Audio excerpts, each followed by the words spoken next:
தமிழ் மொழியை உயர்த்தி பிடிப்பது போல் கூறிவிட்டு அதற்கு எதிராக பிரதமர் மோடி செயல்படுகிறார் என்று முதலமைச்சர் மு.க.ஸ்டாலின் விமர்சித்துள்ளார்.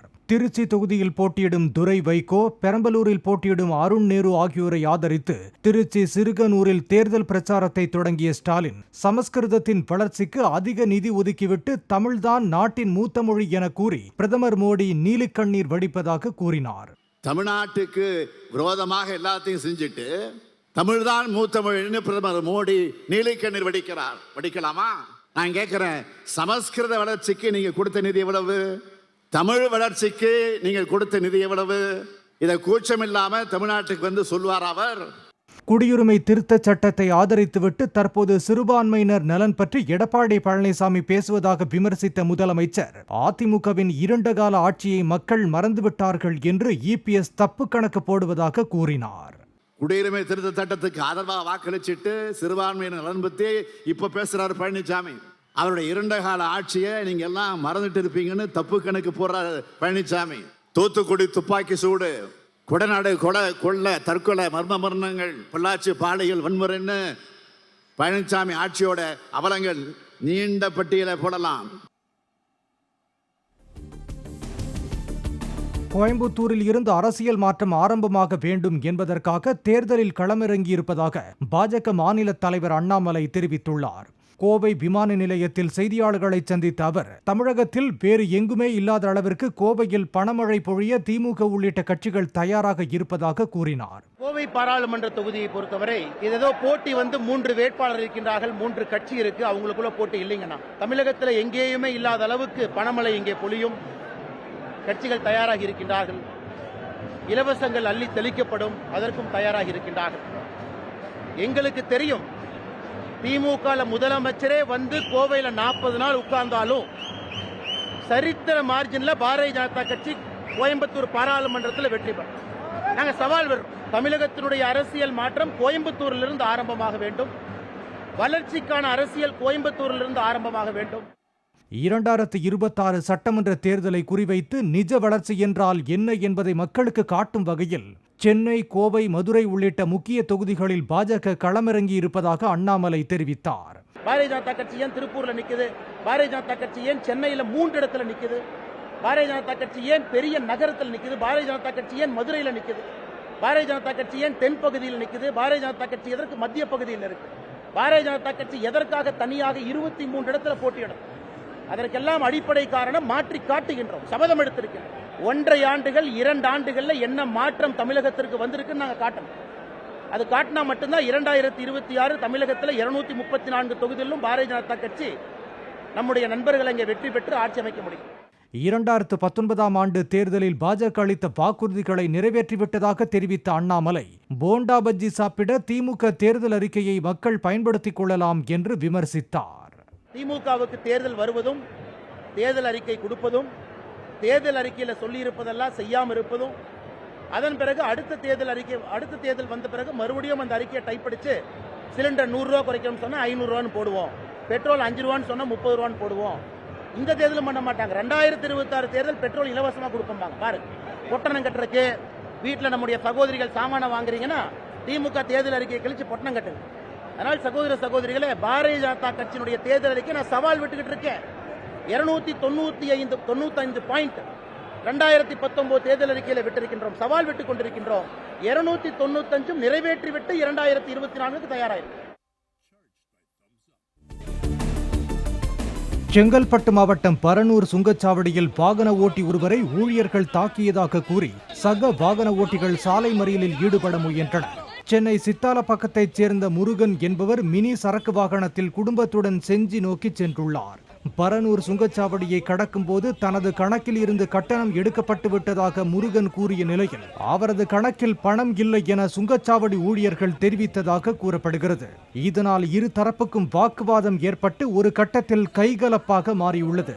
இதில் 8க்கும் மேற்பட்ட சுங்கச்சாவடி ஊழியர்களும் காவலர் ஒருவரும் சேர்ந்து தன்னை தாக்கியதாக கூறி முருகனும் அவரது குடும்பத்தினரும் சாலை மறியலில் இறங்கினர். போலீசார் அவர்களை சமாதானம் செய்தனர்.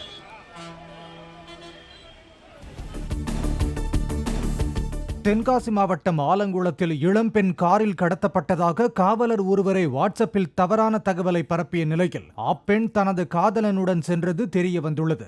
மீனா என்ற அந்த பெண் கார் ஒன்றில் ஏறிச் செல்லும் சிசிடிவி காட்சியும் அதனுடன் அப்பெண் கடத்தப்பட்டுள்ளார் என்ற காவலரின் ஆடியோ ஒன்று மாவட்டம் முழுவதும் வேகமாக பரவியது. நண்பர்கள் எல்லாருக்கும் வணக்கம். நான் கலக்கடை பிஎஸ் வந்து பேசுகிறேன். இந்த பொண்ணு வந்து என்னோட பக்கத்து வீடு தான். ஆலங்குளத்தில் நிற்கும்போது இந்த காரில் வந்து கடத்திட்டு போயிருக்காங்க. இப்போ ஒரு 1 ஹவருக்கு முன்னாடி நடந்தது. இந்த மெசேஜ் இப்போ வந்து நான் லைவாக தான் போடுவேன். இப்போது முக்கூடல் தாண்டி வரும்பொழுது அந்த கேமராவில் வந்து வியூ ஆகிருக்கு இந்த காரு. வெஹிக்கிள் நம்பரும் போட்டிருக்கேன், ப்ளஸ் அந்த ஃபோட்டோவும் போட்டிருக்கேன். வண்டி பார்த்தீங்கன்னா கொஞ்சம் தகவல் சொல்லுங்கள். வணக்கம். நேற்று இரவு கோவில்பட்டி அருகே காரை போலீசார் மடக்கி பிடித்த போது அதில் 2 இளைஞர்கள் இருந்துள்ளனர்.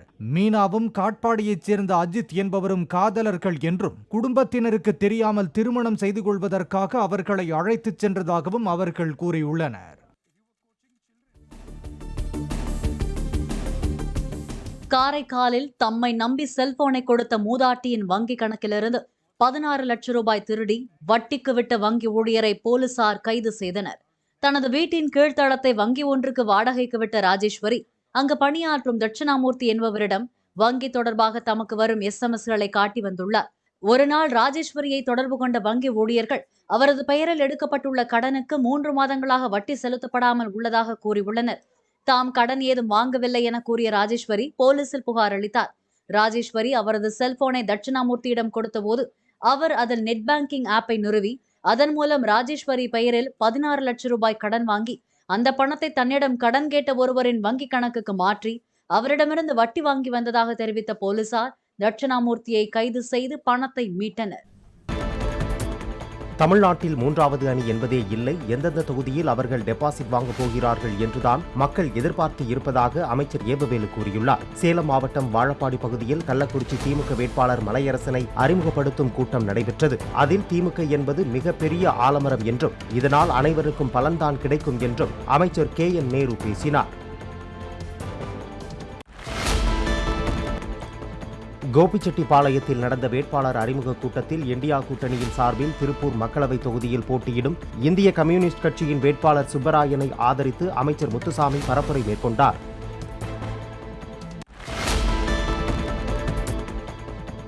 தென்காசி மாவட்டம் கடையநல்லூர் அருகே கூட்டுப்பட்டாவில் இருந்து தனிப்பட்டா வழங்க 10,000 ரூபாய் லஞ்சம் கேட்ட புகாரில் சேந்தமரம் கிராம நிர்வாக அலுவலர் மாடசாமியை லஞ்ச ஒழிப்பு போலீசார் கைது செய்தனர். பட்டா கேட்டு விண்ணப்பித்த மதன் என்பவர் கொடுத்த ரசாயனம் தடவிய ரூபாய் நோட்டுகளை மாடசாமி வாங்கிய போது கையும் களவுமாக பிடித்ததாக லஞ்ச ஒழிப்பு போலீசார் தெரிவித்தனர்.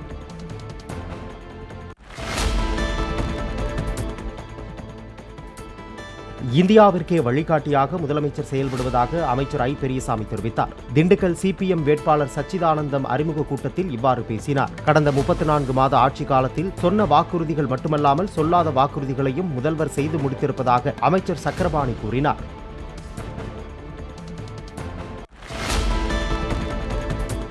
போடி சட்டமன்ற தொகுதிக்கு உட்பட்ட 315 வாக்குப்பதிவு மையங்களுக்கான வாக்குப்பதிவு இயந்திரங்கள் தேனி மாவட்ட ஆட்சியர் அலுவலகத்திலிருந்து கொண்டுவரப்பட்டு தேர்தல் காப்பறையில் வைத்து வேட்பாளர்களின் முகவர்கள் முன்னிலையில் சீலிடப்பட்டது.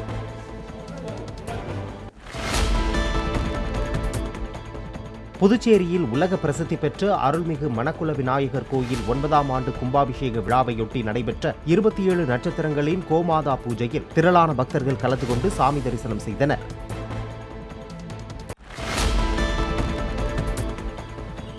காரைக்கால் அடுத்த திருநள்ளாறு ஸ்ரீ சனி பகவான் ஆலயத்தில் நடைபெற்ற பங்குனி மாத வளர்பிறை பிரதோஷ பூஜையில் திரளான பக்தர்கள் கலந்து கொண்டு சுவாமி தரிசனம் செய்தனர்.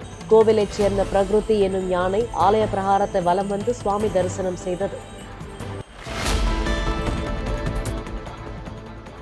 விருதுநகர் மாவட்டம் காரியாபட்டி பகுதியில் ராமநாதபுரம் தொகுதியில் போட்டியிடும் அதிமுக வேட்பாளர் ஜெயபெருமாள் நாடார் உறவின் முறை, முக்குளத்தூர் உறவின் முறை, சின்ன காரியாபட்டி, பள்ளிவாசல் உள்ளிட்ட இடங்களில் பல்வேறு சமுதாய தலைவர்களை சந்தித்து வாக்குகள் சேகரித்தார்.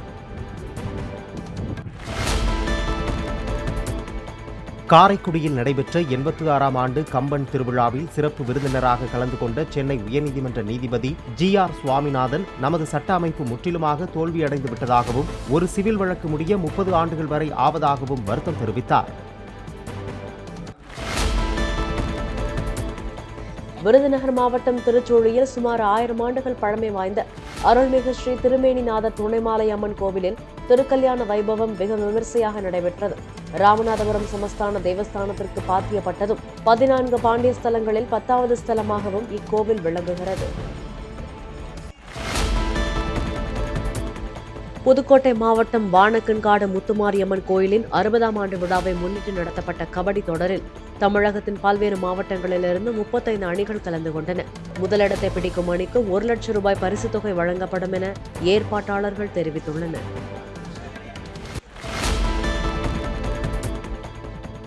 திமுக கூட்டணி வலுவாக இருப்பதால் தேனியில் போட்டியிடாமல் ஓபிஎஸ் ராமநாதபுரம் தொகுதிக்கு சென்றிருப்பதுடன் டிடிவி தினகரன் சார்பில் இன்னும் போட்டி தொடர்பான அறிவிப்பு வராமல் இருப்பதாக தேனி தொகுதி திமுக வேட்பாளர் தங்கத்தமிழ் செல்வன் தெரிவித்தார். ஊசலம்பட்டியில் செய்தியாளர்களிடம் பேசிய அவர் மக்கள் நல்ல தீர்ப்பை திமுக கூட்டணிக்கு கொடுப்பார்கள் என்றார். தேர்தல் காலம்ன்றது 15 நாள் தான் இருக்குது. இன்னும் தேர்தல் வேட்பாளரே அறிவிக்காமல் இருக்காங்க. புரிஞ்சுக்குங்க. இதிலிருந்து ஏன் ஓபிஎஸ்ஐ எதிர்த்து கலங்கன்றிருக்கலாமே தேனி பார்லிமெண்ட்டில். இங்கே விட்டுட்டு ஏன் பார்லிமெண்ட்டுக்கு ராம்நாடுக்கு போனோம்? அதனால் என்ன காரணம்னா திமுக கூட்டணி வலுவாக இருக்குது. எங்கே நின்றாலும் தோப்பம்னு நினச்சி தான் அங்கக்கா பிரிஞ்சு போகிறாங்க. மக்கள் நல்ல தீர்ப்பு இந்த தேர்தலில் திமுக கூட்டணி கொடுப்பாங்க. தூத்துக்குடி மாவட்டம் விளாத்திக்குளம் அருகே என்டிபிசி நிறுவனத்தின் சூரிய ஒளி மின்சார உற்பத்தி ஆலை கட்டுமான பணியில் ஈடுபட்டிருந்த உள்ளூர் தொழிலாளர்கள் திடீரென தனியார் ஒப்பந்த நிறுவனம் தங்களை வேலையை விட்டு நிறுத்திவிட்டதாக குற்றம் சாட்டி போராட்டத்தில் ஈடுபட்டனர். தங்களுக்கு வேலை கிடைக்கும் என்று உறுதியளித்ததால் தான் நிலத்தை கொடுத்தோம் என்று அவர்கள் கூறிய நிலையில் தலைமை அலுவலகத்தில் பேசிய பின் உரிய தீர்வு அளிக்கப்படும் என ஒப்பந்த நிறுவன அதிகாரிகள் தெரிவித்துள்ளனர். சென்னை பில்லிவாக்கத்தைச் சேர்ந்த ரஷ்யா பேகம் என்ற 93 வயது மூதாட்டி நோன்பு கஞ்சி குடித்த போது பல்செட் கழன்று உணவு குழாயில் விழுந்து அடைத்துக் கொண்டது. வலியால் துடித்த அவரை உடனடியாக அரசு மருத்துவமனை தீவிர சிகிச்சை பிரிவில் கொண்டு சேர்த்து உள்நோயாளியாக சிகிச்சை அளிக்கப்பட்டது. குறைவான இரத்த அணுக்கள், இரத்த கொதிப்பு போன்ற இணை நோயினால் பாதிக்கப்பட்ட மூதாட்டியின் உணவு குழாயில் சிக்கிக் கொண்டிருந்த பல்செட்டை உள்நோக்கி கருவி மூலம் லாபகமாக எடுத்து மருத்துவ குழுவினர் குணப்படுத்தி உள்ளனர்.